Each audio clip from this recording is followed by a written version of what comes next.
Dr. Ford, thank you for taking the time to talk to us today about this. We hear especially with the pandemic now, we hear a lot about ventilators. Please Sure. explain what a ventilator is. So it's, I think the easiest way to put it is it's one form of life support.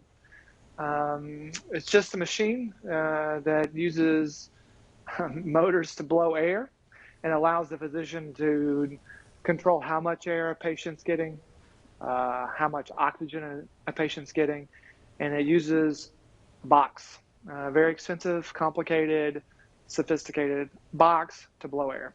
Um, One of the ways that the air is blown, or the way the air is blown into the lungs, is using this. This is the endotracheal tube. When people are in significant enough distress with low enough oxygen, we take this tube, we place it in their mouth, down into their lungs, past their vocal cords, in order to give them that air, that oxygen, um, in order to sustain their life. And that's pretty much the key element there to, as you said, help to extend their life. Yes, this is a life-saving measure.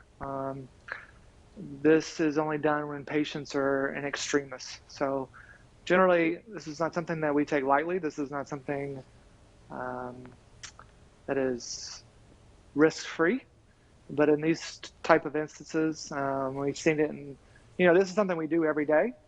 What we're seeing now is just the scale and the amount that we're having to deploy is a lot more than what we normally see.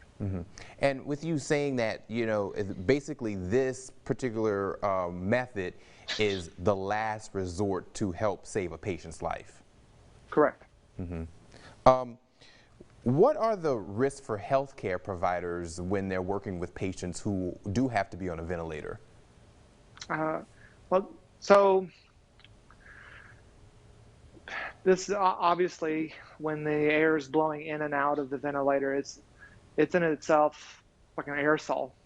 So it's, if disconnected or with certain treatments, there's a risk of, for lack of a better word, spraying coronavirus in the air that healthcare providers and family members and anybody else who may be in that room, including respiratory therapists and all the support staff that we have here in the hospital, have a risk of being exposed. Um, how long does someone usually stay on a ventilator? I know, you mentioned that it is the last resort, but how long does someone typically stay on one? So depending on their illness and why they have to be on the ventilator, sometimes like with heart failure, we can put this tube down into their lungs and provide them with support, and we just give them the correct medications, and within a day or two, they're able to get this tube out of their body. With these cases, with as much inflammation as that we're seeing, um, and some of the other complications from coronavirus, the tube, the ventilator must stay in place for sometimes weeks. And with that, the patient has a tube down their throat. Does the communication between provider and patient, to walk us through that and how that works? So the way I kind of look at it, that's a very, but the way they used to do it is they let people rest. Kind of the way we do it now, we want to make sure they're as pain-free and anxiety-free as possible, while at the same time allow us to provide them with life-saving treatment. So there really is like a Goldilocks area. The best place a patient can be is being able to communicate with not only staff but family, in normal times, obviously, but being able to communicate like I'm in pain or I feel anxious while on the ventilator, and that way we can respond to their complaints appropriately. But we definitely don't want people hurting or anxious just generally on the ventilator. So generally people receive some type of sedation, but it's got to be that just right amount. Um, what is the typical lifespan of a ventilator? I can imagine, it's not imagine, but it's a very important piece of equipment in healthcare and saving a life. How long can a particular or just any kind of ventilator last? How long will it last? A long time. So what happens is they're real expensive. So it's my understanding generally when new technology comes out that makes it worthwhile for a hospital or a healthcare system to acquire new ventilators, because it's a significant amount of money. So what they'll do is get those new ventilators, and a lot of times older hospitals will procure those older ventilators. But at the end of the day, what you need a lot of times is just a machine that it just blows air. Mm-hmm. So it sounds very technical in the way it works. It is. But at the end of the day, what we need to do is have a machine that can deliver breaths to a dying patient in the safest manner possible. Mm-hmm. So those, I don't know what they do at the end of the line, but I do know that some of these ventilators, particularly some of the smaller hospitals, have been in service for a long time. So there's something I'm pretty sure you can fix if they break. Right. So. Yeah, because it's a machine. So yeah, it's just Yeah. like any other machine. Yes, sir. I know you mentioned they're expensive. What would you, if you know, the average cost for a ventilator? Yeah. Every time I hear the cost of like a piece of machinery, I'm always blown away. So, like I'm a very big advocate of using ultrasounds instead of X-rays and things like that to get information about patients. So I'll be like, yeah, why don't we get like a couple of those ultrasounds, and then they'll tell me the price. You know, it's like $70,000 for an ultrasound. So it's a lot. It's a lot of money, I'm sure. Yeah, definitely. And you mentioned how that these things can have a very long lifespan. How are Sure. how are they cleaned between patients in order to make sure that they Yeah. are? There's a sterilization process. There's a rigorous way to clean them that both the respiratory therapists, I think, are involved in, as well as our central supply. But they're pretty aggressive about that. Mm-hmm. Right now, for information from the Louisiana Department of Health, there are more than 200 patients in hospitals across the state on ventilators because of COVID-19. Mm-hmm. Are you concerned about the supply of ventilators in the state? Yes. So everybody's focusing on the number of ventilators. Everybody's focusing on these new treatments that may or may not be possible, like the cutting edge technology. But there's going to be a point if people don't do what they're supposed to do, which means the social distancing, that means don't gather and go to parties. That doesn't mean don't have crawfish broils. Then we are going to run out of ventilators. There's a possibility that if we continue the way we're going, we are going to have issues with ventilators. There's some things that logistically the critical care and some of the other departments in the hospital as well as nationwide are coming up with in order to save people's lives. But that being said, what the public needs to do is take social distancing seriously. I see people riding bikes and like congregating like groups of 10, like this is the summer or spring break. It's not. I don't want to look back now and hear, I wish somebody had told us, because looks like for the last month, at least from the physician side, this is what we've been saying. I mean, this is what we've been hearing from our Italian colleagues. Some of the Asian countries have been saying this is going to get really bad, and it got bad in their countries. And we all need to kind of come together, not just to help ourselves, but also help our neighbors. And that means not getting them sick. That means not overwhelming the hospital.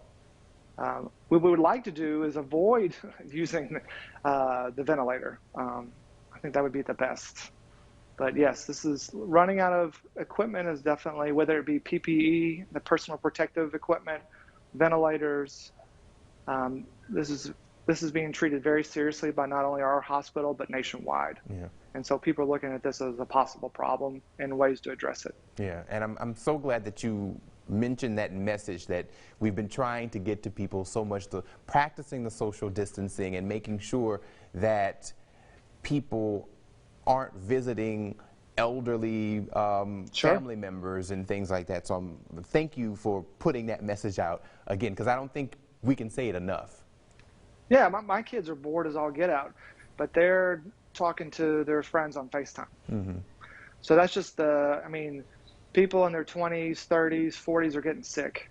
And the problem is the people, or 80% of the people that get this illness, they don't have symptoms. So they just spread it. Everybody, by the time this is all said and done, is going to know somebody who's been affected pretty seriously by this. Yeah, definitely. And I know you kind of showed the tube a little earlier. Can you run through that one more time Sure. about how the process works with the ventilator?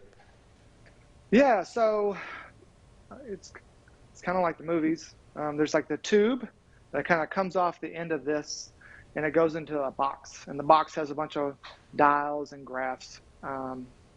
But this tube like goes down into the mouth, and the end of the tube sits down here. So it's pretty far into your body, and the machine will blow air in and out of this tube to keep you alive. Mm-hmm. So I don't have a ventilator here. It is what it is, but Right. This is the endotracheal tube.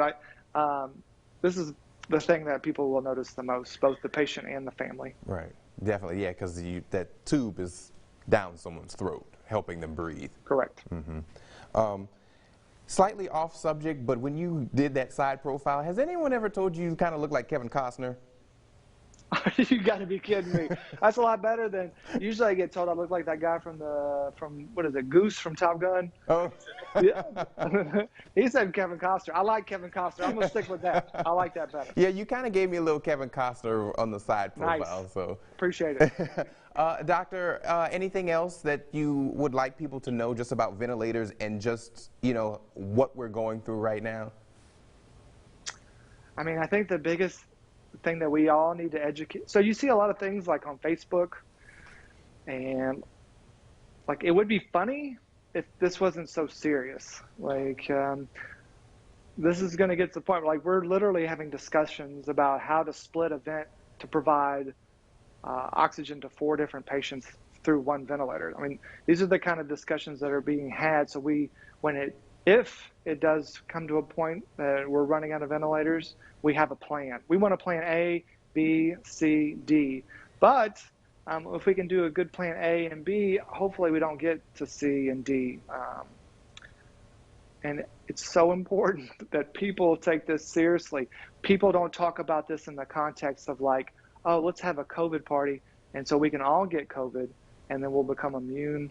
I mean, it's just very dangerous information that's being put out there from a lot of different sources. Like, you wouldn't take car advice from me, like what to do about your car. I wouldn't take medical advice for people that are not physicians or part of the healthcare system. It's just, wash your hands, self-quarantine yourself, social distancing, all these types of things can make a really big impact. So we don't get to plan, C and D. So I cannot stress that enough. Yeah, definitely. All right. Well, doctor, thank you so much for taking the time and explaining how ventilators work, because, as you said before, it's a word that that's being used a lot in this, and a lot of people are hearing it, and so we just wanted to give people Sure. the opportunity to understand how they work. So thank you for that. Perfect. Well, thank you very much. All right.